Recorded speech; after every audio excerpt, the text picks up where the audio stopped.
Uh, Module 2, Lesson 4, Network-Based Threats. And let me queue up, make sure I'm on the right page here. Okay. By networks, pretty much these days we're talking about TCP/IP.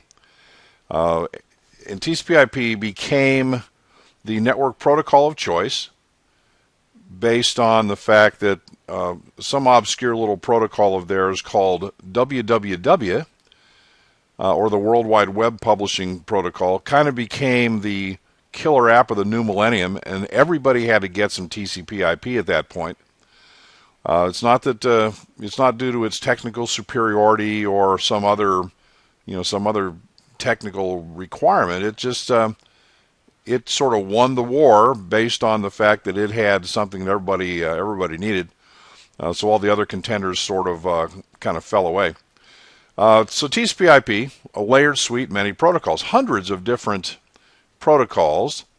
And again, I mentioned it yesterday. I think the term protocols, we're using it here.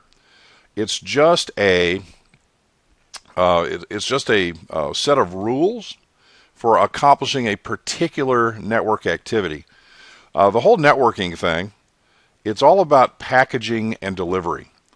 You've got your application that generates the original data, and you've got a destination application that needs the data. Everything else, leading to that, all the other processes are all about packaging and delivery. And doesn't sound very exciting when you look at it that way, but all these individual little protocols all have a very, very specific job to do. And if one guy isn't doing his job, then that affects the entire delivery process. So it's so kind of everything has to be working together. In TCP/IP, the logical endpoint is called a port. TCP/IP has 16 bits dedicated for port numbers, so that's why you've got 65,536 port numbers available. And again, the port numbers we'll talk about in a little more detail. Certain ranges of ports are what are known as well-known ports. And hey, Sharif, how you doing? Hey, go ahead and mute your volume if you don't mind. I'm feeding back through your speakers there. Thanks, man. So you've got a variety of well-known ports. That the first 0 to 1023, those are kind of reserved for protocols that we've used for a long time now. And then you've got a port range called registered ports from 1024 to 49131, I believe is correct.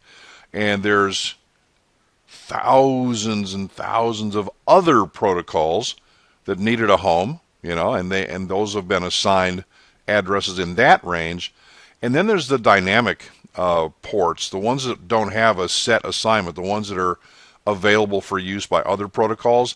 Everything from 49.1, I think actually it's 49.191. So everything from 49.192 and above are these registered ports. So again, there's these port ranges. In A+, you've got the term port basically meant a hole in the box into which you plug something. You got your VGA port and your USB port and all of that stuff. So we did reuse the term, so you have to be aware of the context when you're talking about ports. But you're probably going to be exposed to a few port numbers on this test. Not too many, but there will be some. Now, from a security perspective, what you want to do is make sure that protocols you're not using are not made available. Because just because you're not using a particular protocol doesn't mean that protocol can't be exploited by somebody else. So you hear the term closing that port. So if a port, for example, if you're using SMTP, right, Simple Mail Transfer Protocol, that uses port 25 by default. If your machine does not have port 25 open, then that machine is not going to be effectively running SMTP. So back in the olden days, let's flash back to Windows Server 2000. Back in Windows 2000, some of you were probably around during those times, when you installed Server 2000, it also, by default, installed IIS, which is Internet Information Server, which is Microsoft's web server. Installed IIS version 5 with all the bells and whistles. It didn't matter if that server was going to be a web server or not. That just kind of came along as part of the installation. And that's bad, because if you're not using a machine as a web server, but it's fully capable of functioning as a web server, that means that protocol is exposed. Someone can connect to that port and issue commands and sniff around on your machine through some port that you're not monitoring. You're not paying attention to what's going on there because you're not using it, but it's available. It's there. So by contrast, Windows Server 2003 did not install IIS version 6, the upgrade, by default. But wait, there's more. If you did install IIS, it installed it in a completely locked down configuration, and you had to specifically go in and turn on each individual bell and whistle to get the functionality you needed. So they really did a turnaround from one version release to the next to make your system more secure. That was good. That was kind of the lead into how we try not to install stuff now that we really don't need.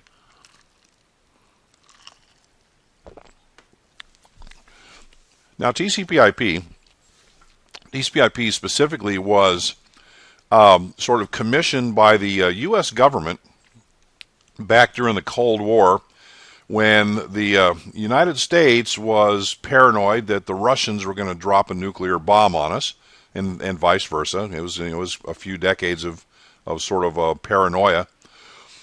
So the issue was, hey, we need something to decentralize our communications infrastructure, because back in the 60s, there was a well-placed nuke would have taken out our entire command and control network with one hit, and that's bad. And they recognize that, of course, and so the Defense Advanced Research Project Agency, or DARPA, essentially created this project, and it kind of came to be between military, government, various universities kind of working on this thing, and it kind of turned into what we know as TCP/IP. So there's a couple of conceptual models out there, and one of them is called the TCP/IP model.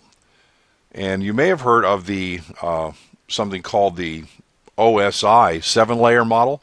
Well, this TCP/IP model predates that, and it sort of breaks the functionality. Again, the term model implies that it's a theoretical framework, and as such, it's broken into these layers. There's the network interface / data link layer, which is concerned with the physical transport of the ones and zeros across the various types of media, as in wiring and so on. There's the internet layer, which is where IP addressing takes place. There's the transport layer. That's where TCP and UDP come into play. Those are the protocols that are actually concerned with that end-to-end connection.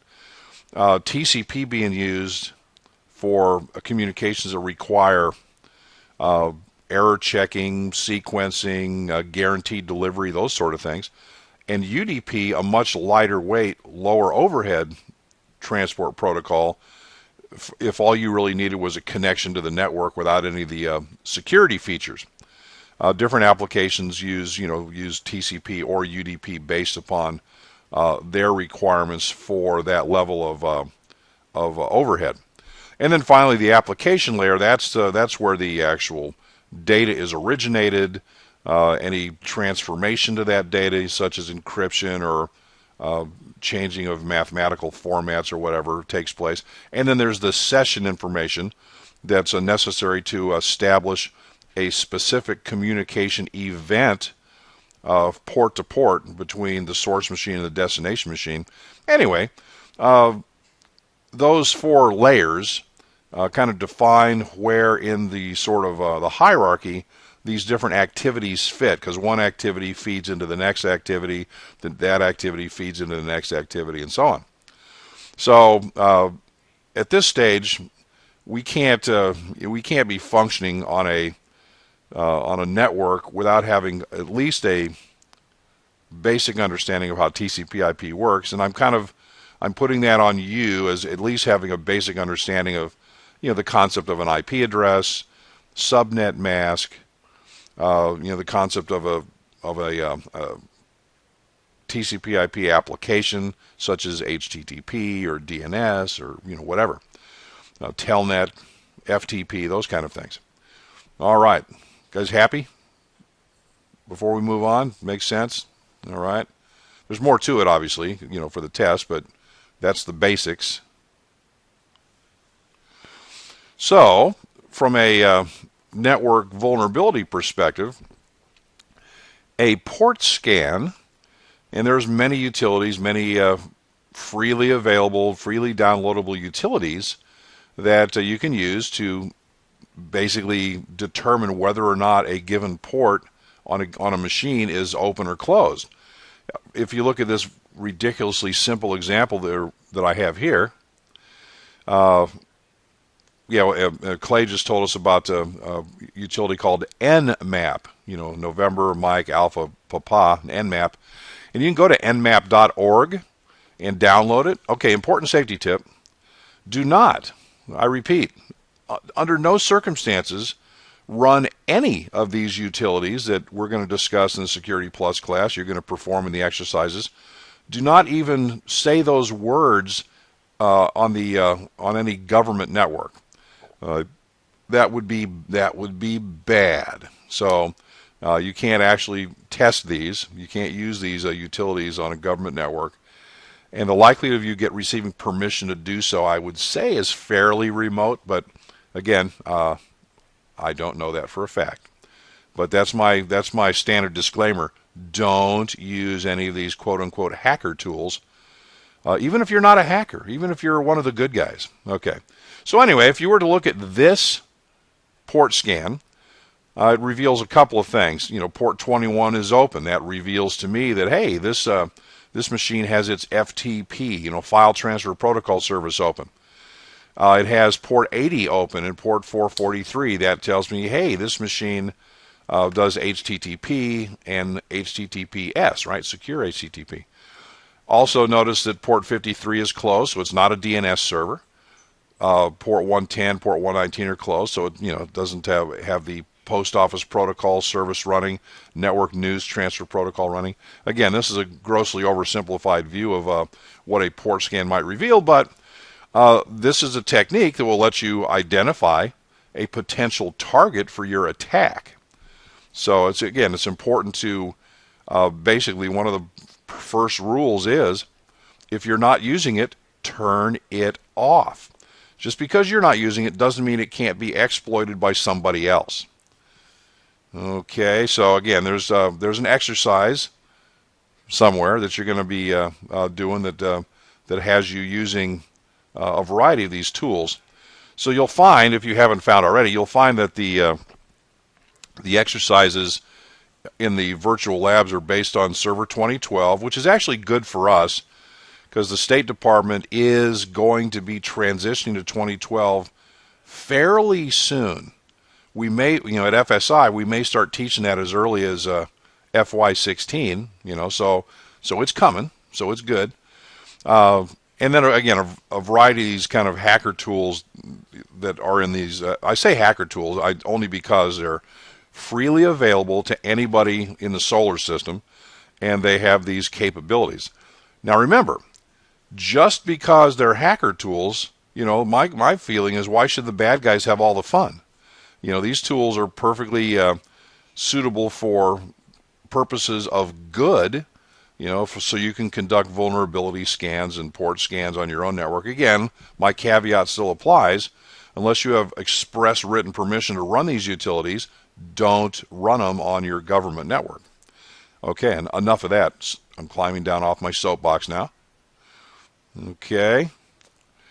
Now, so again, there's we'll get into TCP in more detail as we press on. But a port scanning attack is pretty common. That's one of the steps in the kind of hacking process. All right then. An eavesdropping attack. Well, the concept here is, hey, look, that traffic is being transmitted across, in many cases, a copper wire. In many cases, as you can see in the slide, it's being transmitted wirelessly. The fact that you're using wireless means that everybody knows that traffic is going to be intercepted by people that are other than the intended target. And of course, you're a little more secure with a wired network, but that doesn't mean someone can't tap into that. I mean, it's possible to be able to tap into fiber optic networks as well. So the main defense against these sorts of attacks, I mean, recognize that there's nothing you can really do to stop them from happening, is encrypt your data. You know, if you've got anything that's important to you going across a network, then it's important enough to encrypt to keep it out of the hands of the bad guys. So again, that's especially true in wireless context. And again, in the book, they mention several useful utilities for that. One of them they mention is a very common protocol analyzer called Wireshark. Again, freely available, freely downloadable, very powerful. It's a packet sniffer, lets you capture packets for further review, lets you open them up and see the contents of them. And if your contents are not encrypted, then all that information is just, available. Okay. There's a category of network attacks known as man-in-the-middle attacks, and it's kind of just what it sounds like. You've got the two legitimate users that are part of that communication event, and our man-in-the-middle has a machine literally, physically in line between these two users. So again, depending on what's going on, our man-in-the-middle can essentially silently, simply, passively capture data to analyze it and, simply forward that data on to where the two legitimate users aren't even aware that guy is there. Or our man-in-the-middle attack can take on, it's a little more active sort of role there. Here's a scenario from the book. Attacker intercepts packets from user A going to user B. That's sort of the common thread there. Attacker modifies that packet, retransmits it, to user B as if it came from user A. Okay then. And if user A is, or if those guys are not, frequently authenticating each other, then that sort of attack might actually, work. Again, your primary defense against these types of attacks, there's a couple of them. One is encryption. Encrypt that data so the man-in-the-middle can't read it. And two, perform frequent random re-authentications. So if these guys periodically go, hey, we haven't authenticated in a while, let's do that, then our man-in-the-middle will be, out of luck because he doesn't have the ability to successfully respond to an authentication request. So that connection will be dropped and a new one established. So again, you've got a couple of useful countermeasures there, encryption and re-authentication attempts. Okay, so yet another man-in-the-middle style attack is the concept of a replay attack. Imagine, if you will, our bad guy is kind of sitting in the communication stream, and at 10 a.m., user A there sends an authentication packet to the server. Well, I'm going to capture that authentication packet. I don't even need to be able to read it. I'm just going to capture the packet with the intention of replaying it at a later time, 1 p.m. in this case, to essentially spoof my identity as being his identity. I'm going to attempt to impersonate the original user in an attempt to fool the server into thinking that they're still connected. That generally will fail these days because there are sequence numbers in play, and it's effectively impossible for the attacker to successfully guess the next sequence number that the server is expecting to see, and then that packet will most likely be dropped. But again, there are still many networks that are not properly secured, and these attacks take full advantage of those types of networks. Okay. Now then there's some definitions here in the social networking attacks. Okay. I'm going to assume that you guys have all used, you're familiar with Facebook, you're familiar with Twitter. Some of you may have used MySpace back in the day, and there's others, but these are sort of the primary ones. The first one goes by the name an evil twin. Notice the /account phishing. Here's the concept. You are a Facebook user, or you are a Twitter user. Your favorite celebrity airhead pops up on Twitter. An account for some celebrity that you follow, that you idolize, whatever, pops up on Twitter, and oh, I love this particular airhead celebrity. I'm going to follow this airhead celebrity. So said airhead celebrity picks up, a couple of million followers. The reality being, as it will probably be revealed later, is that this is not the legitimate celebrity. This is just some knucklehead like you pretending to be that person, creating a fake account for the purpose of connecting to all of you out there, and in these social media environments, becoming friends with someone or following someone that exposes some of your account information to them, contact information and various other things, so that you can carry on these dialogues. Well, that's the goal of these evil twin attacks, is for this fake celebrity account to gain access to all of the actual legitimate accounts out there, and then be able to kind of troll around, sort of mining these accounts for useful information that can be then used for malicious purposes. So in this context, an evil twin is a fake social media account that's put out there with the intention of attracting followers for malicious purposes. Well, all right. I don't know if you heard the term drive-by download. That's sort of a new one. So that's where you navigate. You click on some link that you maybe shouldn't have clicked on, or you navigate to some website that you maybe shouldn't have gone to. And just by the virtue of going there, you may very well pick up some content from that site, automatically downloading just by virtue of you visiting that site. And sometimes, and it's so that's a danger. Another danger is navigating to a site, purposely, clicking a link on that site, downloading some program from that site, and the legitimate users, the legitimate site operators, they won't include malicious links or malicious content with those links.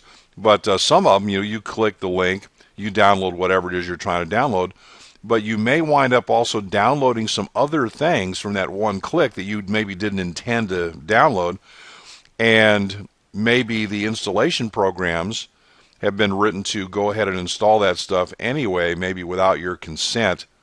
So either way, the concept being you're being delivered content you didn't specifically ask for. Now our web browsers are getting smarter. They're getting more sophisticated, and they're able to kind of tell if you're at a hinky site, and it kind of will warn you. It's like, this link does not appear to be legitimate. Are you sure you want to go there? Kind of thing. So that's usually, remember, your web browser is smarter than you are, so you probably want to listen to your web browser when it tells you don't want to go to a particular location. It's always worked for me. Not always, but I like to say that. Clickjacking is an interesting concept. The problem is, you see some link pop up on the screen, some page. Maybe you don't, I was like, I don't want to do that. So you click the cancel button, or you click the X in the upper right-hand corner. But the reality might be that there's another button, an invisible button, because with HTML, it's easy using script code and some other things. It's easy if you're a programmer to create effectively invisible controls that that are positioned on the screen above a legitimate link that you're actually clicking.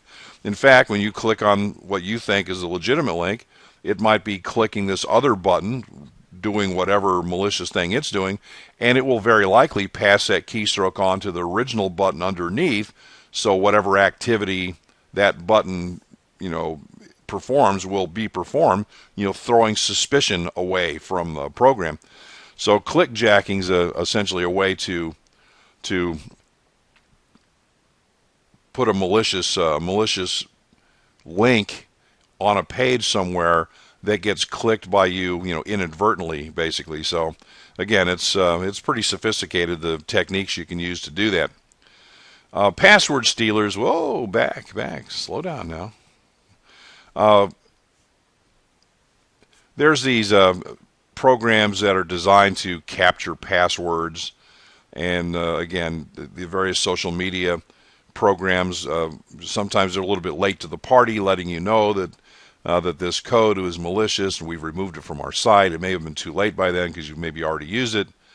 But again, even though a link might look legitimate, you got to be careful where you enter your username and password combinations, because you may very well be providing your password to somebody other than who you intended to send it to. And then of course, spamming within social networks. It's not very difficult to cause unsolicited things to be sent to you. Unless you clear that checkbox, you've just signed up for a newsletter or some other nonsense, and then you get bombarded with this excess content. So again, the term attack is kind of loose in this regard, but there's a lot of activities that, these borderline activities that these social media networks participate in that you want to be aware of, familiar with. There's a reference in the book to these URL shortening services, which in the world of Twitter, the microblog social network that limits you to 140 characters per tweet. If you have a link, like that link I sent you guys to that content from last night, that's a long link, man. There's 50 or 60 characters in that link. Well, if I can reduce the number of characters in that link, that's a very Twitter-friendly thing to do. So you have these URL shortening services. One I have used in the past is something called tinyurl.com. There's bit.ly, bit.ly, and there's others. And so, on the surface, hey, that sounds like a great thing. You, instead of a 50-character link, you've now got a 6-character extension off a very short URL. But, unless you pay attention, you could very easily, put a malicious destination or, malicious code behind that link, and a user just kind of comes along and clicks on that link from a tweet and goes to someplace bad. Now, you all know the trick. You take that shortened URL, you hover your mouse over that, and the actual URL shows up in the status bar down on the bottom of your screen someplace, so you can verify that link appears to be legit before you actually click on it. So that's something that the perpetrator hopes you're not going to do. You're just going to click the link and go to their malicious website where you're subject to being abused. So again, these are just some of the social network attacks. You'll probably see the evil twin on a test by name potentially, and you'll probably be exposed to drive-bys and clickjacking, those kind of things. So if you weren't familiar with them, at least now you're at least passingly familiar with the concept. And if you're reading any of these security sort of blogs and whatever, you'll see references to these attacks and the latest and greatest sort of social media scams and so on. So, who knows? You might be that guy in the office that's connected to all these security blogs, and you provide that information to the folks in your office. So A very valuable service, by the way. Anybody have a favorite social media, social network attack that you've been involved with? Not, perpetrating, but anybody? Anybody?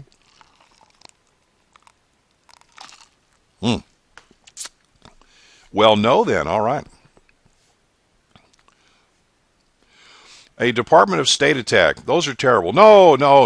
That's denial of service attack. That's just, that joke never gets old, right? So the concept in a network scenario, the denial of service attack generally takes the form of some kind of flood, from the book, right? Flooding a link, consuming all the bandwidth so legitimate users have no recourse.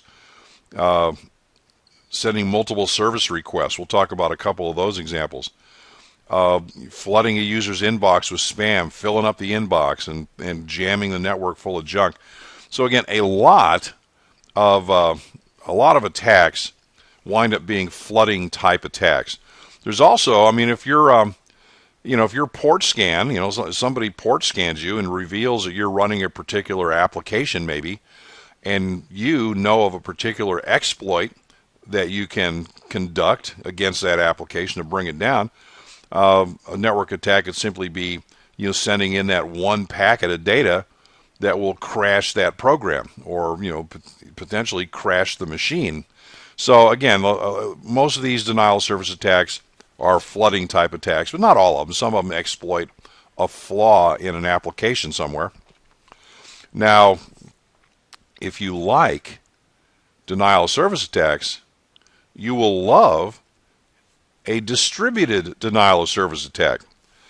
The term they use there, drones, the general term is zombie. Zombie is a more commonly used term for an infected machine on what's commonly known as a botnet, which we described previously. So in this type of attack, our bad guy exploits poorly secured computers, generally not behind a corporate firewall, right? Those things do a pretty good job of smoking this stuff out. But there's plenty of not properly protected computers out there. So the bottom line is this malicious code gets installed in these machines. Generally, what happens is it opens a back door to a in many cases, like an internet chat room. There's an internet protocol called IRC, Internet Relay Chat. So by, opening this back door to a chat room, doesn't do anything. It's, there's no weird behavior. Like, for example, sometimes you can tell you're under attack. All of a sudden, the level of requests from outside your network spikes for no obvious reason. All of a sudden, your bandwidth drops off, precipitously for no obvious reason.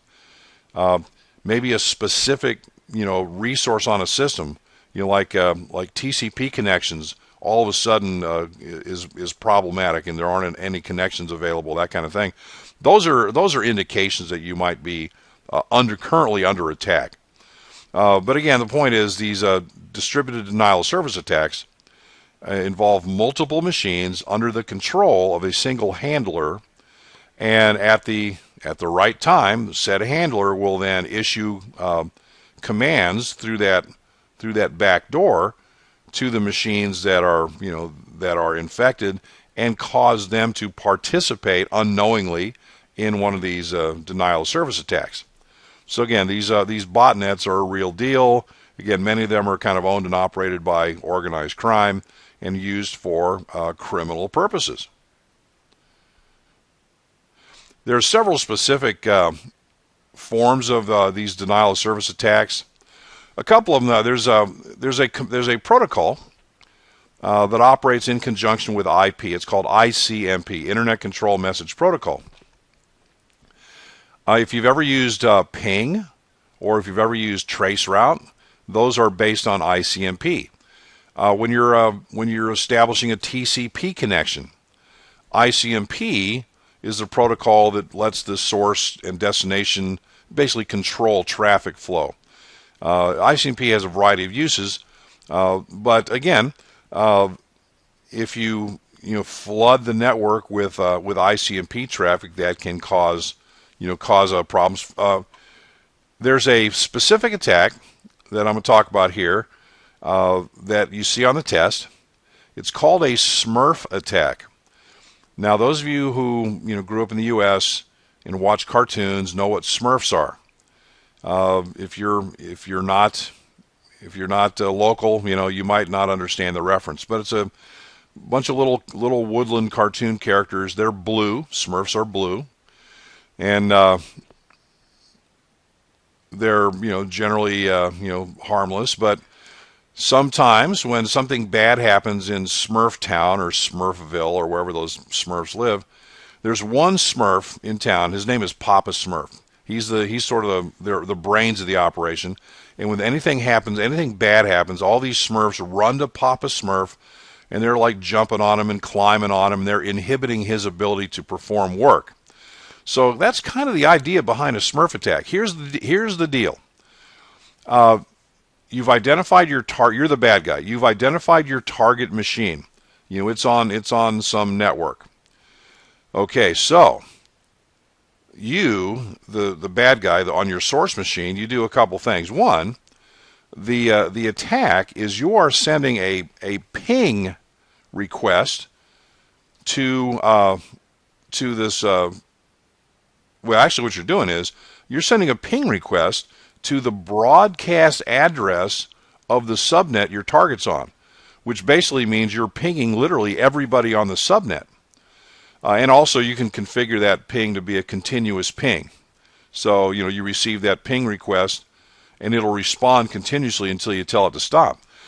And so step 2 of this attack is, how ping works is, you send the echo packet to the target. The target replies back to the sender, back to the source, with an echo reply packet. So, but what you've done is instead of your address as the source, you're putting your target address as the source. So effectively, when you send that ping request into the subnet, everybody on the subnet responds back to the source, but really what they're doing is redirecting all those ping replies back to our target. And if everybody in the subnet is continuously sending those replies, then that target is being overwhelmed with ping replies. That's the basic idea of what's known as a Smurf attack.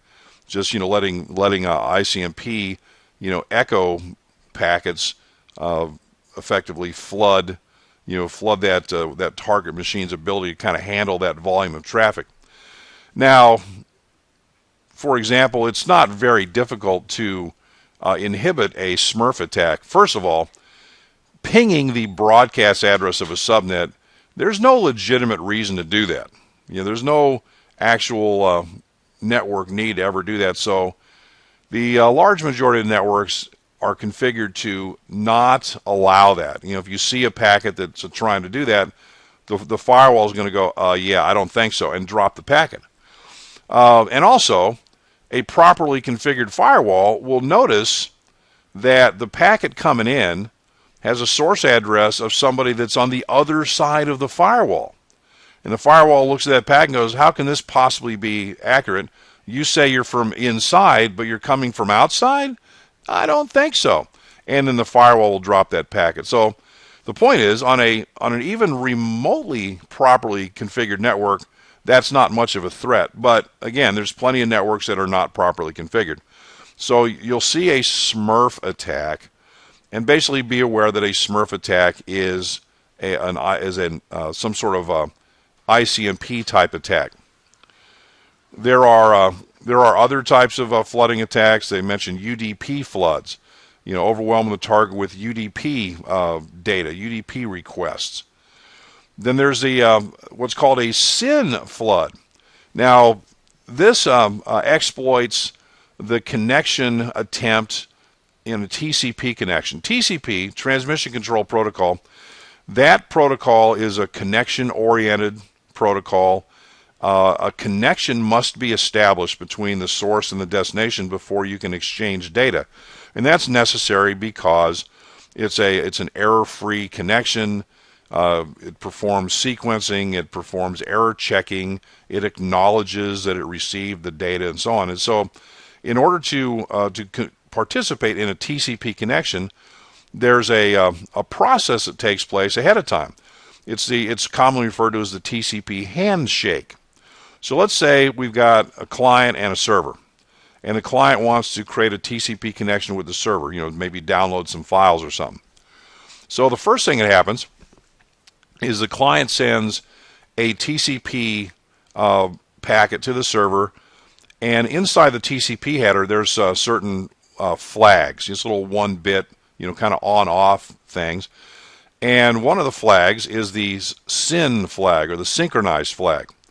So by sending that packet, that TCP packet to the server, the source guy is saying, hey, I want to establish a TCP connection with you. Here's my initial sequence numbers and things like that. So basically that's the SYN packet. So that's packet number 1. Okay, the server receives that, and the server sends back his reply. Now his reply is going to contain an ACK. The ACK flag will be turned on. That stands for acknowledge. It's like, I acknowledge your SYN packet. Now that second packet is also going to contain the synchronized information from the server back to the client. So he says, fine, here's my initial sequence numbers and that kind of thing. So basically that second packet that goes back has the SYN and the ACK flag flipped. So that packet hits the originator. He says he sees the server's SYN packet, and he has to acknowledge that. So he sends an ACK back to the server to acknowledge that he received that information. So now it's like, now we have a connection. Now we can start exchanging data. So there's a SYN ACK, and an ACK. Those 3 packets, pretty much, that's the TCP handshake.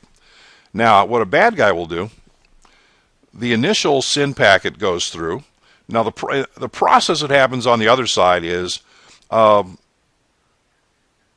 some space, some resources are reserved for this upcoming connection, and basically that's maintained in something called the half-open connections queue. So when the SYN request, when that initial SYN packet comes in, the server reserves some space, by reserving it in this half-open connections queue, and then he sends his information back. Okay, so I've got this half-open connection queue. I've got a connection request, essentially tied up. I'm waiting for that request to finish. But what happens is the third packet never comes. So that half-open connection is just kind of sitting there not doing anything. Now eventually what would happen is it would just time out and the resources would be released. But that's not what happens. What happens is the perpetrator sends a flood of SYN packets. The goal of a SYN flood is to tie up all the available connections in that half-open connections queue, and what that does, that prevents you, the legitimate user, from being able to establish a TCP connection.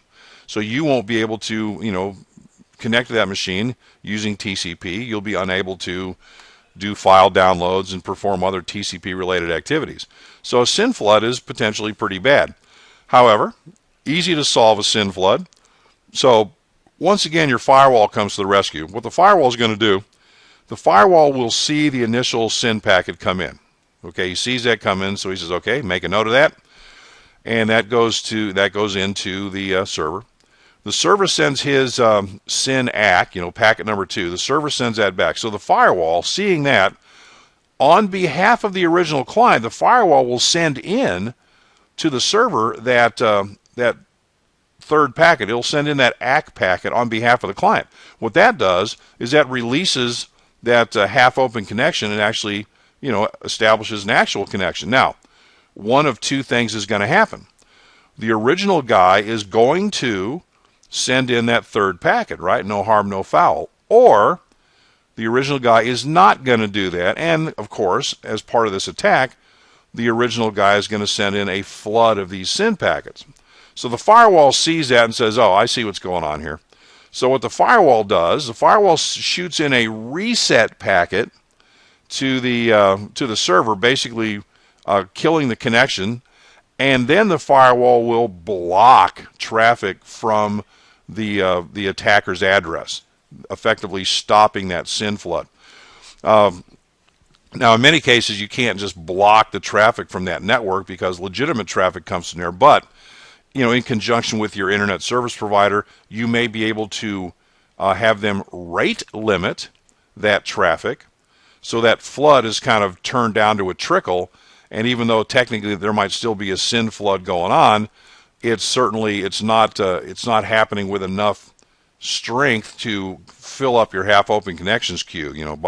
By rate limiting those attack packets, you've handled the threat while still allowing legitimate traffic to come in from that subnet potentially. But the point is, your firewall is on the job and knows what to do. So again, it exploits that three-part handshake that's necessary to create a TCP connection in the first place.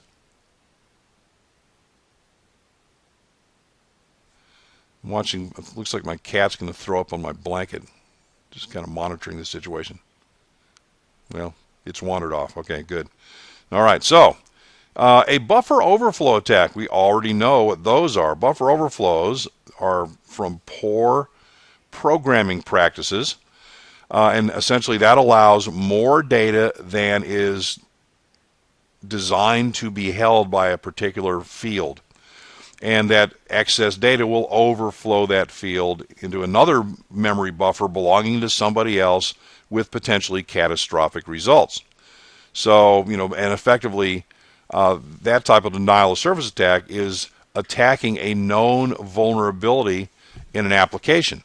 If the bad guys have discovered a buffer overflow exploit, they may just sit on that until the time is right, and then they'll trot that thing out against against your network where that particular application is on, and then run the buffer overflow exploit to inject to do like a SQL injection or to crash the machine or whatever it does. Again, buffer overflows result from poor programming practices where the input validation code has not yet been put in place. Okay, a reflected denial of service attack and a permanent denial of service attack. Reflected attack, forged address, use sending requests to a bunch of computers, and then those guys will respond. It's kind of similar conceptually to how that Smurf attack worked. So essentially, I guess technically a Smurf attack is a form of a reflected denial of service attack. You're spoofing the source address so that all the replies will go back to your forged source address, just like a Smurf attack. Permanent attack. Let me read from the book of knowledge here. Permanent denial of service attacks called flashing, PHLASHING. Target the actual hardware of a system to prevent the victim from participating. So what can happen potentially? Some machines, enable you to, update the actual firmware on the motherboard by, running this, BIOS, update, flash update program. And if you, and you've seen it for years, if when you're up flashing your BIOS, make sure you don't turn the machine off in the middle of the process or something, because if you potentially you can flash that BIOS with a bad BIOS and basically render that motherboard inert to the point you may have to actually send that motherboard back to the factory to get it fixed. So basically, being able to flash your system BIOS sort of remotely or through software, while it's convenient, it can certainly pose itself as a serious denial of service attack mode. So again, that would presuppose that our bad guy understood enough of the hardware architecture to know, what, how to run this type of attack and what type of BIOS to attempt to upload to it, that sort of thing. But again, that's a permanent attack is where you're actually attacking the hardware, essentially blowing up the machine. So again, no shortage of different ways to run a denial of service attack. But as you can see, a variety of those are floods.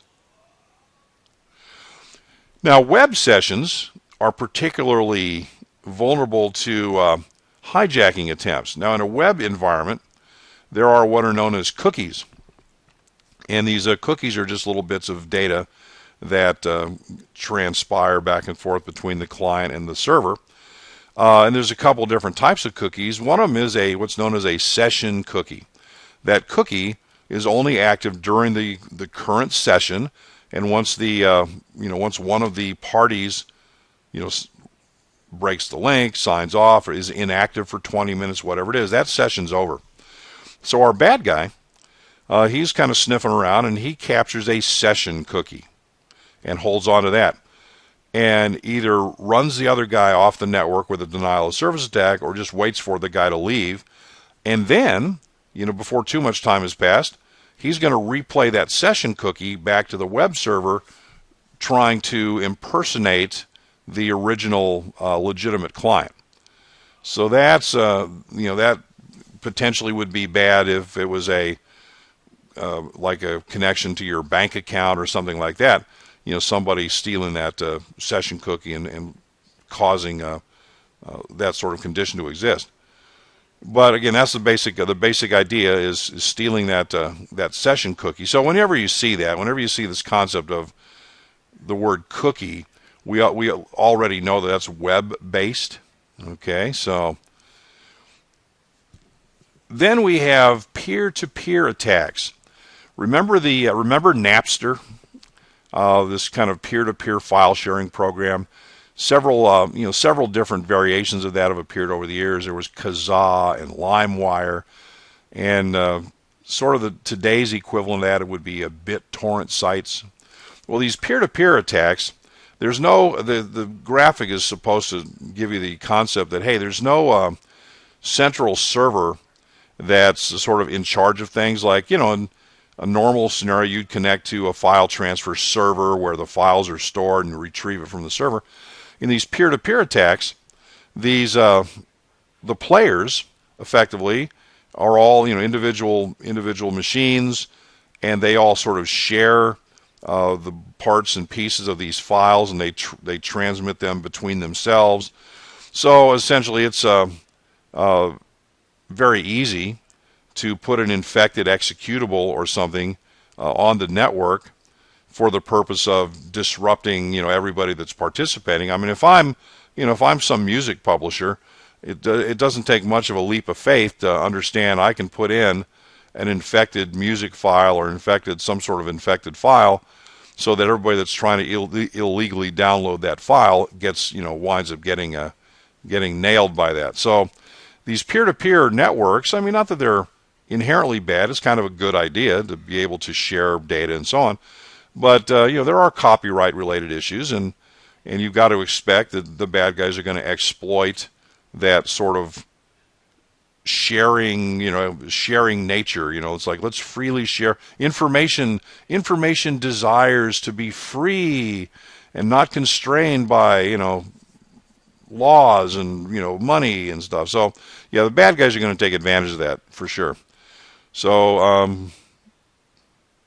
yeah, pretty much. If you were to go to LimeWire.com literally right now, go to on your network, on your PC, navigate to LimeWire. That's LimeWire, LimeWire. LimeWire.com. The first thing you're going to see is this site has been shut down by the Department of Justice or something. I'm not sure who it is, but there's no question that, hey, this site has been doing some disreputable stuff. And if I were you, I would leave, basically. So the URL is still active, but it's got that link to like a government link there saying this property is closed, kind of a thing. It's like the equivalent of that police tape, they wrap around a crime scene kind of a deal. All right.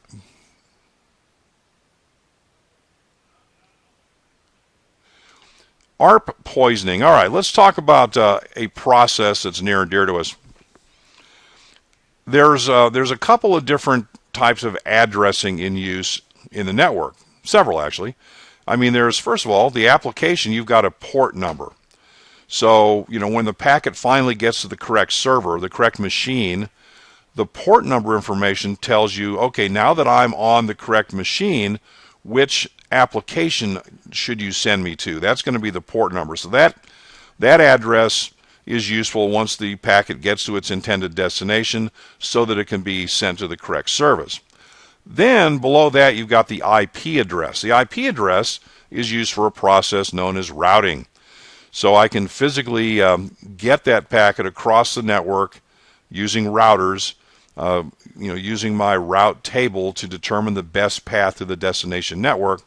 So the IP address is used for routing purposes. And then our last type of addressing is the MAC address, the Media Access Control address. Every interface has a hard-coded interface address on it. It's burned into the chip.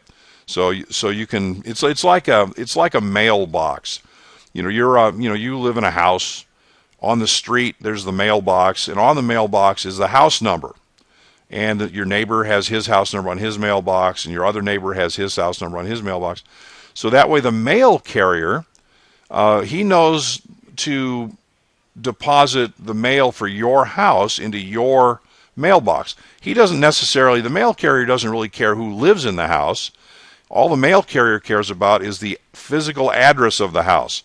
Once it's delivered to the physical address, the mailbox, then the owner of the house will go to the mailbox and then distribute the mail to the occupants of the house. So in much the same way as the mail carrier uses the house number on the mailbox to deliver mail, in your computer network, we use the MAC address to physically deliver the packet to the correct interface. Now, again, bear with me here. When you're conducting TCP/IP communications, on the way down, the application, the source application, the source machine, the data comes out of some application, and then the various protocols, down this protocol stack will add their own header information to assist in the packaging and delivery. The very last thing that gets tacked onto that packet is your layer 2 header, or in many cases like an Ethernet header with your source and destination MAC address. And that's the last thing that happens to that packet before it literally gets dropped on the wire, converted to electrical voltages for ones and zeros. So that means the guy on the other end, the first thing that guy sees, and let me just kind of spoil it for you, the first piece of actual data that the destination machine receives is the destination MAC address. The first piece of actual data in that packet is the destination MAC address. So if that interface is not the same address, that's it. That packet gets dropped. So I have to have the correct destination MAC address for that interface in order for that packet to be accepted. So let me relate that to a situation that leads into ARP poisoning. So think about your TCP/IP configuration. If you were to go to your local machine, and if you were to run ipconfig/all, ipconfig, you'll see 3 pieces of information that you entered. Either you entered them directly or your DHCP server entered, but there's 3 critical little crumbs of information. There's your IP address. There's your subnet mask, which basically tells the local stack how many bits in the IP address are network bits. So you got the IP address and the subnet mask. And the third piece of information is the default gateway address. The default gateway, and that term, default gateway, that is the router interface on your subnet.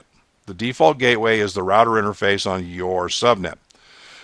If I need my packet to get off of the local subnet, I need it to get to the router so that it can then be routed to the destination network. So again, once your system discovers that the destination address is not on the local subnet, then it's like, I don't care anymore. All I have to do is get this packet to my default gateway and forget about it because he'll take care of it. Okay, now, important safety tip. when you configure that default gateway address, you put in the IP address, but you didn't put in the MAC address. Remember, like I said earlier, in order for that packet to get properly delivered to the interface, the MAC address has to be right. So you have to have the MAC address for the default gateway in your local, what's known as the ARP cache. ARP stands for Address Resolution Protocol. I'm resolving an IP address to a MAC address. So let's say you don't have that. Let's say that you're ready to send a packet off-world, but you don't have the MAC address of the default gateway, because you just got to work and you just turned your machine on and it's not in cache because you haven't used it yet today, or it's later in the day, you haven't sent any email lately, so the cache just naturally flushes to kind of get rid of old data. Point is, you may not have the MAC address for the default gateway in your ARP cache. To get it, there's a protocol called ARP. And basically ARP sends out a broadcast on the local subnet and basically says, hey, which one of you guys belongs to this IP address? So that gets delivered literally to everybody on the subnet. Everybody in the subnet looks at that. Well, first of all, it's a broadcast address. That's a special address that technically is addressed to everybody. So the broadcast address will indeed get that accepted by the interface. So everybody's looking at this thing going, well, that's not me. But the router's going, yep, that's me. So the router sends a response back and says, yep, that's my IP address, and here's my MAC address. So you say, thank you very much. You throw the MAC address in cache, and now you can communicate with the default gateway to get stuff, to remote networks. So ARP poisoning is where the bad guy misutilizes that ARP protocol and populates your ARP cache with bogus data. So you can, basically look for that ARP, that initial ARP request, and then the bad guy sends a bogus ARP response with an erroneous MAC address. The MAC address of his server, not the legitimate server, so that all of your stuff to the legitimate site is now going to go to his site. Which is generally bad. So again, there's a couple of factors that play into this. In order to assist, there's like certain components, like your network switch may very well reply to an ARP request on behalf of the client, without requiring the client to do it himself, to speed things up. And there's also what's known as a gratuitous ARP, where you may send an ARP reply that was unsolicited, maybe just to kind of keep everybody up to date on current events kind of thing. Well, it doesn't take much to imagine that process being abused. If I'm sending a gratuitous ARP reply, that client goes, I didn't ask for this, but thanks, puts it in his ARP cache. Well, you just populated his ARP cache with bogus data. Congratulations. Now, your operating systems, they can be configured to not allow gratuitous ARP, to ignore unsolicited ARP requests. So, again, there are techniques that you can perform at the operating system level to keep your ARP cache from being poisoned. So that's what we want to do to kind of resolve this particular issue. So ARP poisoning, basically the concept being, hey, I can cause your packets to be redirected to the wrong machine and handled however I want to handle them, and potentially without you even realizing that's happened. So that that's not going to end well. All right. Just got a pop-up Skype message from my brother. He got an insurance check, and I'm going to get one too. Yay! So Mr. Oaf is very happy right now. Okay, let's press on. Okay, this is kind of a goofy concept here. A transitive access attack. So the deal is, with a transitive access attack, you may need to get to some machine, and you don't have direct access to it. Now what we have here, it's almost impossible to see, but there's a what's called a host file here. And this host file is kind of the precursor to DNS. Remember, in the olden days, you had a host file which had IP addresses and names, so you could communicate by name and have it supply the IP address for it. And then DNS came along and took that function over. But in this case, what we're doing is we're accessing that host file.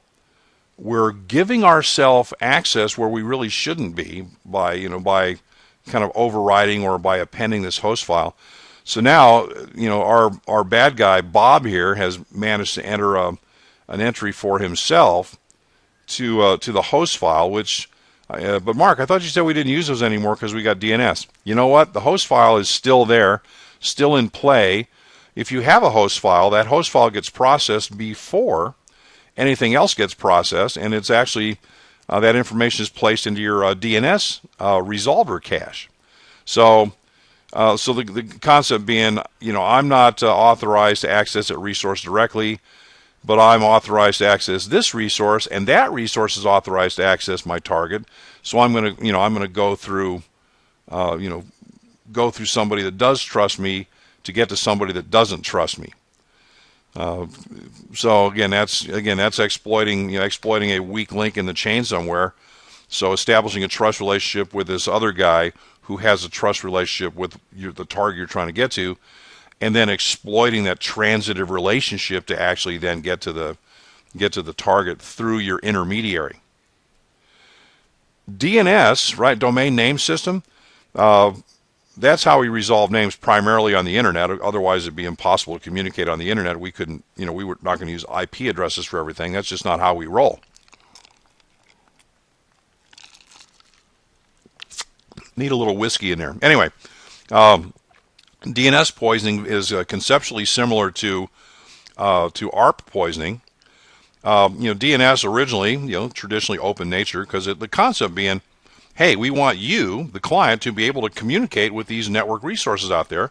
So this DNS infrastructure exists for the purpose of resolving a DNS name, right, like a www.comptia.org, that kind of name. We want to resolve that to an IP address so that you can communicate.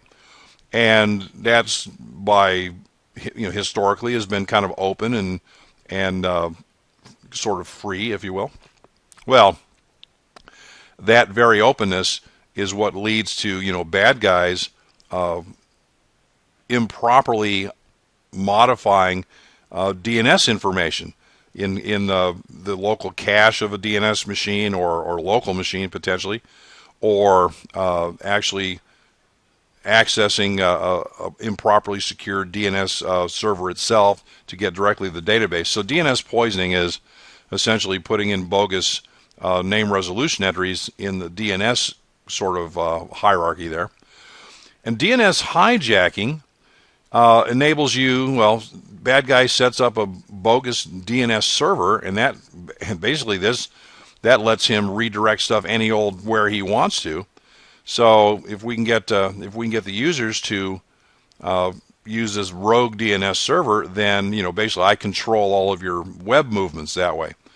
So attacker sets up a fake server, and it responds to requests.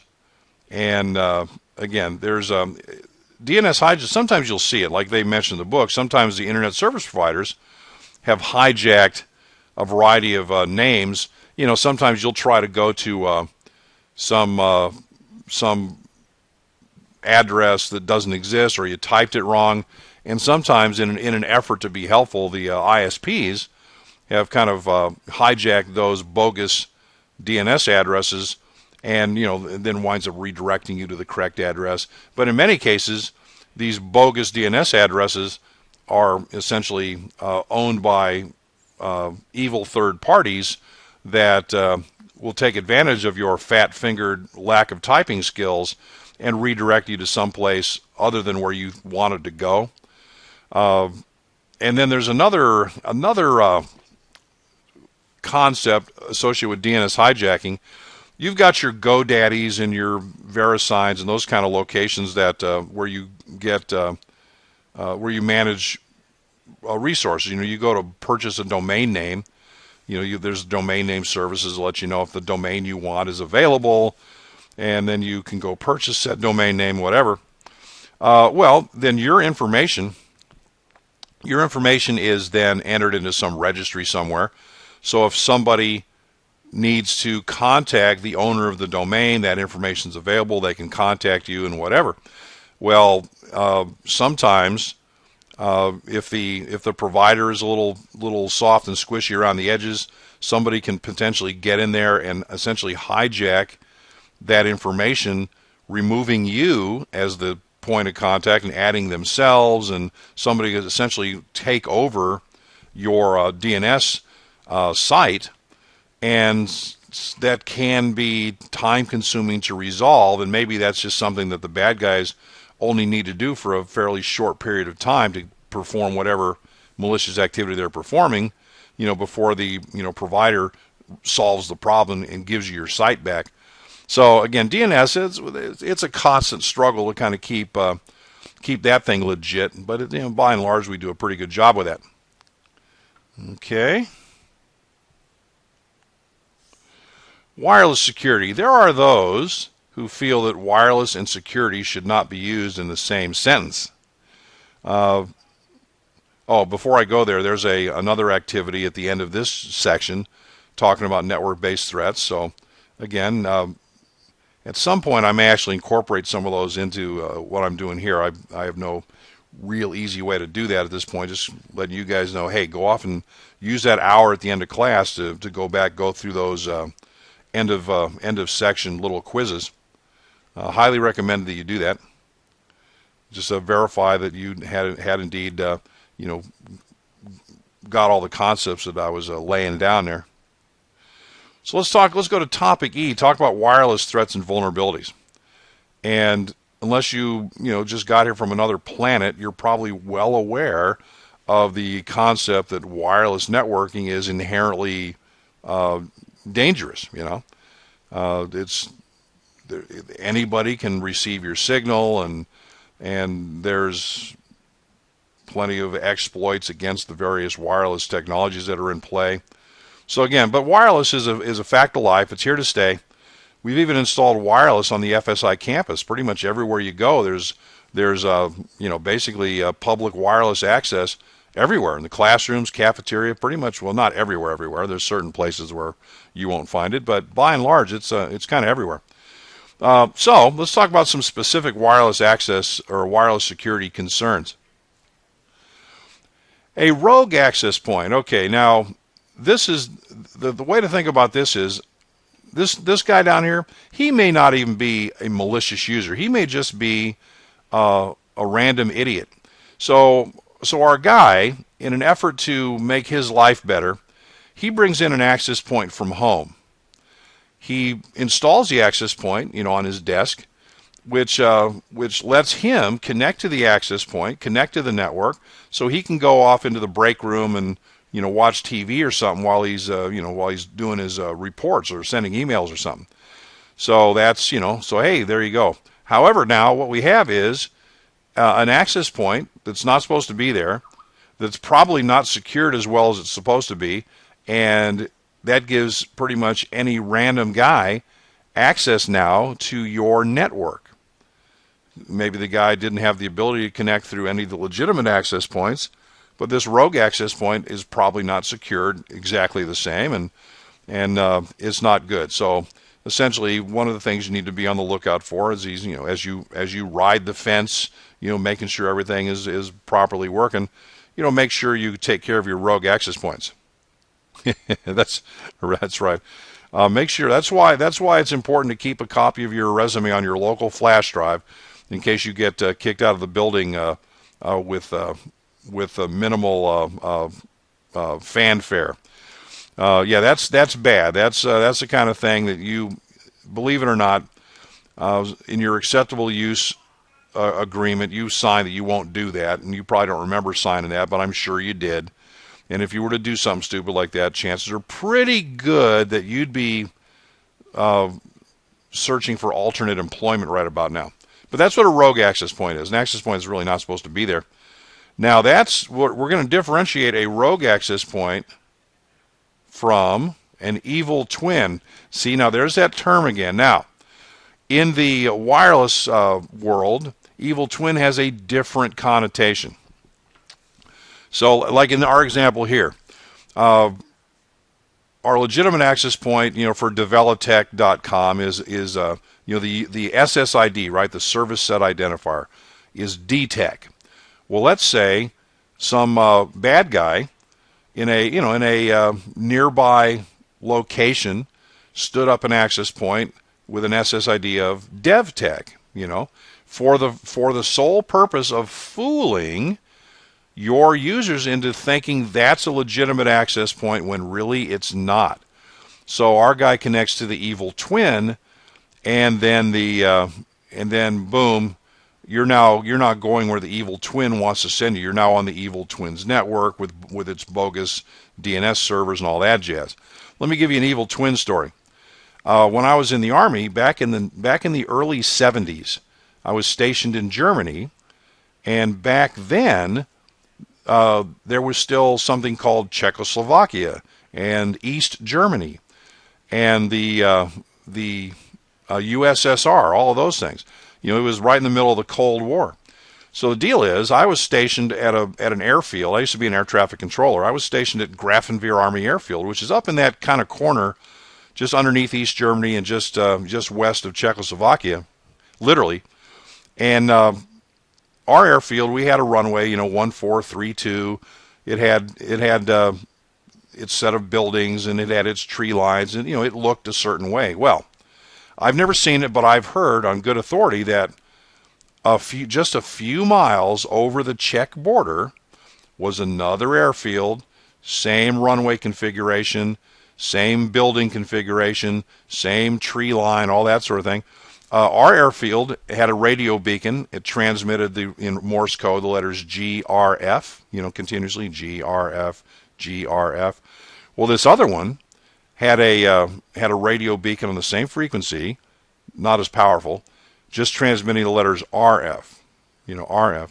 So the concept being, you're a helicopter pilot, had a rough day, on the border, and you're tired, and you want to go to bed, and you're tuning in your direction finder, and you hear RF, and you stop, and you think, okay, that's it, and you point off towards the wrong airfield. When you get there to the airfield looks right, and you land, and then you're surrounded by armed security guards with AK-47s, realizing, what, I think I made a mistake here, kind of a thing. So that evil twin, while not as sinister, could be more sinister. I don't know. This fake access point, like you might have the FSI access points, and then you might have a rogue access point out in the parking lot that says FSI students or something like that, and you don't know,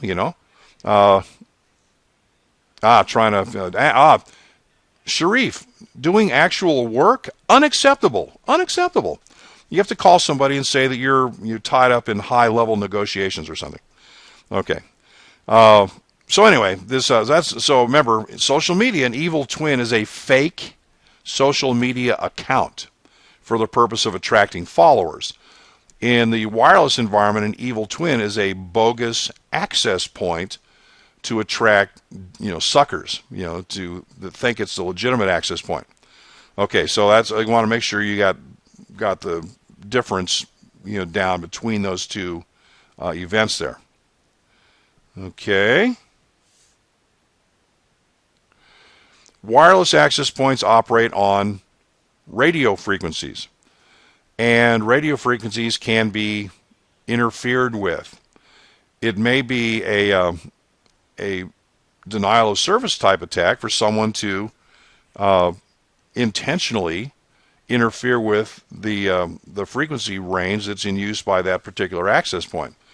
So again, sometimes it's unintentional. I mean, when you buy an access point, it's kind of factory set to a certain channel assignment, and if several entities in an overlapping coverage area all are putting up access points with factory settings they're all, clustered around the same frequency ranges, you're going to have interference. So, it's part of this radio discipline thing is making sure that, you're operating in an area of, minimal coverage interference, and part of designing a network is ensuring you don't have these overlapping channels and so on. So again, it may be just from poor design that you're getting lousy configuration, lousy signal. It may be from intentional jamming as well. So you just want to be aware that that your 802.11 frequency channel availability is limited. You've only got certain channels you can use, and you have to do the best you can to find a channel that's not overly used. Good luck with that. Now we got a couple of Bluetooth terms, Bluetooth exploits. Now, going back to our Smurf attack from earlier, Smurfs coincidentally are blue, but that Smurf attack is not a Bluetooth attack. But bluejacking is a Bluetooth attack. Here's the concept. You all use Bluetooth. You understand how it works. You put your device in a discoverable mode, which allows the other device to pair up with you. So, and once that happens, then you can, once the two devices are paired, then they can connect and form that Bluetooth connection, right? Telephone to headset, keyboard to, whatever, that kind of thing. So in a bluejacking attempt, what we're doing is we're attempting to create or exploit a Bluetooth connection to your device, and the goal is to then use your device as the staging area for sending out attack traffic. In other words, all the attacks are now coming from your phone, and I'm controlling that from my phone, by the fact I've essentially hijacked your device via Bluetooth. So in bluejacking, basically the concept being I want to effectively hijack your Bluetooth device and use that as my base of operations for doing malicious things, so it won't be traced directly back to me and maybe your device, I don't know, but the point is that's what it's for. And the other one is something called blue snarfing. That's a lovely term. And the concept there being I want to create a connection to your Bluetooth device so that I can rummage around your Bluetooth device. I want to look in the notes fields, and I want to look in your download directories, and I want to just rummage around your phone, extracting your credit card numbers and your social security numbers and whatever confidential information you've got laying around. So the difference, obviously, bluejacking is I'm just using your phone as a base of operations to conduct attacks, versus blue snarfing, where I want to connect to your phone for the purpose of exploiting any exploitable information that's on your phone. Easy and fun. So that those two I pretty much guarantee will pop up on the test. A pretty much guarantee is not an actual guarantee, but it's pretty much guaranteed. If you've got any kind of modern day electronics, like my Samsung Galaxy Note supports NFC, near field communication. This is standard by, basically you've got a file, I've got a file I want to transfer to you. We both got NFC turned on. I take my phone, I tap it against your phone, and that transfers the file over to your phone. I don't have to go through a bunch of complicated, histrionics to establish Bluetooth connections and all that jazz. It's just we both have NFC on, bring our phones in close proximity, boom, my file goes to your machine, everybody's happy. So clearly you can see the potential for danger there. So if you've got your NFC turned on and you've got exploitable materials, or if someone else with NFC turned on can transfer information to your phone without them knowing it, you might transfer them a file that contains a virus or something to that effect. So again, that's just kind of be aware that that's a short, very, very short range sort of data transmission technology that very clearly can be used for evil purposes. Personally, I've got mine turned off. There's nobody I really want to get that close to and exchange data, so that's because I'm an antisocial hermit. Okay, war driving and war chalking. Remember back in the olden days, back 1980, think back to 1983. There's a movie called War Games. Very popular. It holds up well today from a historical perspective. Stars Matthew Broderick as a little kid, punk, computer hacker, and the movie opens up with him hacking into his school's database, and he's in there changing his grades. And let's flash forward. He manages to connect to the Department of Defense wargaming system for a friendly little game of thermonuclear war, and basically all the military types become aware that this connection has happened, and then they all go ape trying to resolve the problem. Turned out it was a non-problem, but it points out back in those days there's a scene in that movie that shows that first of all you've got a kind of rubber cup acoustically coupled modem. The guy puts his telephone handset into this kind of rubberized thing. It's connected to like a 300 baud modem, that was high speed at the time. There's a machine that this thing was connected to called a demon dialer. And what the purpose of this demon dialer was to physically dial every telephone number within a particular prefix, which is like 10,000 telephone numbers. And what it would do is when it encountered a modem tone, it would note that, note the phone number, and then the guy would be able to come back and he would, hey, I found a bulletin board, or I found some computer network. And back then you had to have, there was no internet back in 1983, folks, so back then you had to have kind of super hacker skills to break into anything like that, and he did, and so on. So that process, that demon dialer machine that dialed all those phone numbers in rapid succession, that process is known as war dialing. War as in I'm declaring war on you. I'm going to attack you using these tools. So it's war dialing. Flash forward about 30 years to today, and it's all wireless now. Now imagine the same scenario, but it's you and a bunch of your buddies driving around town. Somebody in the back seat has a laptop with a copy of NetStumbler on it. One of you is holding a Pringles can that's been converted to what's called a can-tenna. Look it up. It's an actual thing. A Pringles can, the foil-lined ones, the ones that are like lined with metallic foil, they make a pretty decent long-range directional antenna, believe it or not, if properly configured. You can look up how to build a can-tenna online. But anyway, so you're driving around looking for unsecured wireless access points. So you can get free internet access. Now, free internet access is not that big a deal. You can get that a lot of places. But the point is, you want to find some place where you can get some free internet access so that you can upload your 20 million pieces of your 20 million phishing emails, or do your illegal content protected copyrighted files, that kind of thing. So you want to perform malicious activities.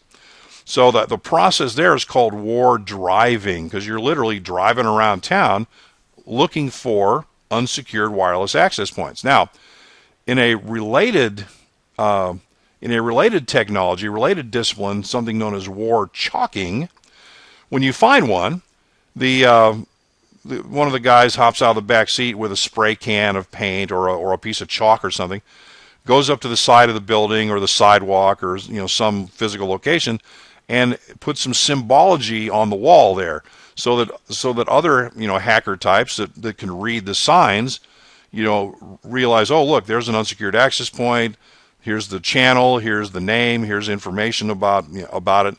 And those things are derived from old in America. We still do, we have what are called hobos, these these bum type people. And back in the day, they would travel around the country on rail cars, on trains, going from place to place, sleeping in rail cars, and they'd scrounge food and whatever. So these hobo symbols, basically the hobos would look for these symbols indicating where they could get a free meal, or where they could wash up, those kind of things. It's kind of like an underground sort of network. And this kind of thing is sort of the same thing. I mean, it's right under your nose. If you didn't know what the symbols were, you wouldn't think anything about it. But that's what's going on there. So war driving is indeed the wireless equivalent of war dialing. Now, war dialing isn't all the way dead yet. I mean, there's still situations where you might encounter that. For example, you're let me dispute something in the book here. You might still have access to a PBX, right? A private branch exchange. A PBX machine is an extension of the phone company's technology in your building. And that there may very well be an actual dial-up component to this PBX device. So you could potentially use war dialing techniques to discover, how to connect to this PBX device so that you can disrupt, internal communications through that thing. So war dialing is not all the way dead, but it's mostly dead. Nowadays, it's all about war driving. In the book, there's a little note that says, note, the terms war driving and war chalking, war stands for wireless access receiver. That's ridiculous, and that's not correct. It's a derivation of the old war dialing. And back then, there was no wireless access receiver, so it's ridiculous to assume that the term war means anything other than war, war is bad, and I'm attacking you. You and me, we're at war, and I'm attacking your wireless infrastructure. So it's not. So it doesn't stand for wireless access receiver. That's just revisionist history. Somebody's rewriting the history books with that nonsensical nonsense. So just pay it no mind. I get worked up because it just bothers me that people do that. All right. So moving right along. An IV attack. What the heck is that? Okay, an IV is something called an initialization vector. In cryptography, you have the algorithm and you have the key. The key is your entry point to the algorithm. Well, in many encryption algorithms, that key is supplemented by an IV. So the key is part of the thing, and the IV is the other part. And the IV is used for a variety of things, such as randomization of numbers and enabling you to rotate keys and that kind of thing.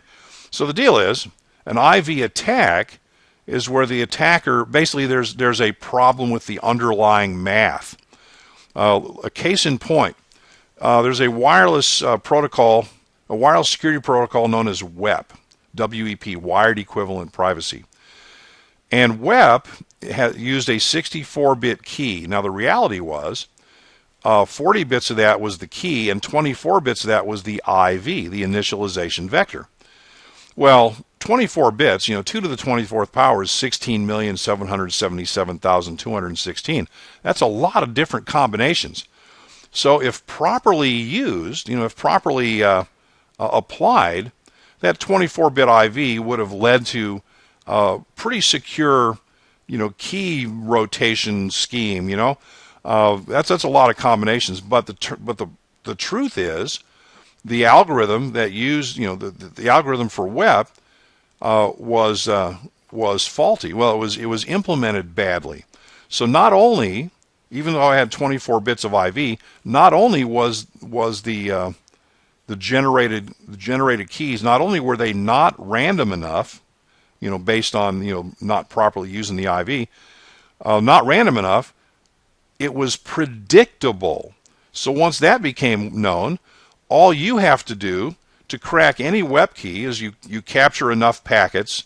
It's usually in the 5 to 10 million range of packets, which sounds like a lot, but it's not that many. And then you have every possible combination of WEP, and you've literally broken that code, and boom, you're in there. So an IV attack is an attack against the underlying math in the algorithm that uses that IV in the first place. So again, that's where you'll probably see. Now, your modern systems, for example, WPA, the follow-on to WEP, uses a 48-bit IV instead of a 24-bit IV. So much bigger, much larger space, and ideally implemented better, but that's a story for another time. All right, then. And, of course, the ever-popular packet sniffing. there's plenty of tools out there that enable you to capture wireless traffic, and it's illegal I'm sorry, it's absolutely legal for you to receive wireless traffic that's not destined to you. If it hits you, you're legally allowed to receive it, which makes sense. It would be stupid to make it illegal to hit a signal just because you're in the signal area. Now, the law is pretty clear too that, hey, listen, that's fine, but if you have to manipulate that signal in order to read it, in other words, if you have to decrypt the traffic, that's not legal. That's not just because the traffic hits you because you're in the service area. That's fine, but if you have to take steps to decrypt that traffic, you've stepped over the line, mister. That's not legal. But there are plenty of tools out there that will let you wirelessly capture traffic all day long. Again, important safety tip I mentioned earlier: if wireless traffic is important to you in some way, encrypt that stuff. Keep the bad guys from being able to read your traffic. And of course, a wireless replay attack is conceptually similar to a replay attack on a wired network, except our man in the middle isn't really a man in the middle. It's just some guy that's in your coverage area, grabbing your traffic. Because the thing about wireless is everybody is operating on the same frequency. It's not everybody can talk all at the same time, but that's another story. But yeah, everybody's on the same frequency, so that's kind of not rocket science to figure out where to be to capture this information. Okay. Here's an attractive sounding attack: a sinkhole attack. Takes advantage of routing on wireless networks, creating a single node through which all traffic goes. So that node's able to trick the other nodes into redirecting their traffic to me. So basically, if I control the sinkhole and I've managed to get all these other guys to forward their traffic through me, well then I'm receiving all the network traffic from all the surrounding access points. So that potentially funnels a large amount of traffic through you. And again, you simply may be operating as a pass-through. There's no direct indication that anything weird is happening on the network, so it may even go undetected. So that's a potential problem as well. Okay. We talked about WEP and WPA attacks. We actually did, believe it or not. WEP was kind of the forerunner of wireless encryption, and the big deal with WEP was the way the algorithm was enabled was insecure, and then WEP was easily broken. And then we moved to WPA, Wi-Fi Protected Access, which updated the security mechanism. You'll see the phrase TKIP, Temporal Key Integrity Protocol. TKIP, associate that with WPA. And WPA turns out, even though the keys were bigger and the IV was longer and so on, still suffered from a lot of the same stuff that WEP suffered from, so that got cracked also. It's like, dang it. The current standard is what's known as WPA2, and the current and WPA2 supports AES, Advanced Encryption Standard, which conveniently is the U.S. government encryption standard. So right now, this point of time, that's currently your best move is WPA2 with enterprise authentication using AES encryption. So again, the concept is those WEP and WPA attacks were primarily IV attacks because the math was implemented poorly in the algorithm, and that was and they paid the price for that. There's a wireless technology known as WPS. Serious flaw, this Wi-Fi protected setup. This is a feature on your modern wireless devices that makes it kind of easy to set up. You can let WPS kind of automatically create your encryption codes for you, and you don't have to manually set up WPA2 or whatever. and that's meant to pander to the non-technical crowd that wants some security but doesn't really. I'm not a computer guy. I don't really understand how this works. Well, it's really lame and really weak.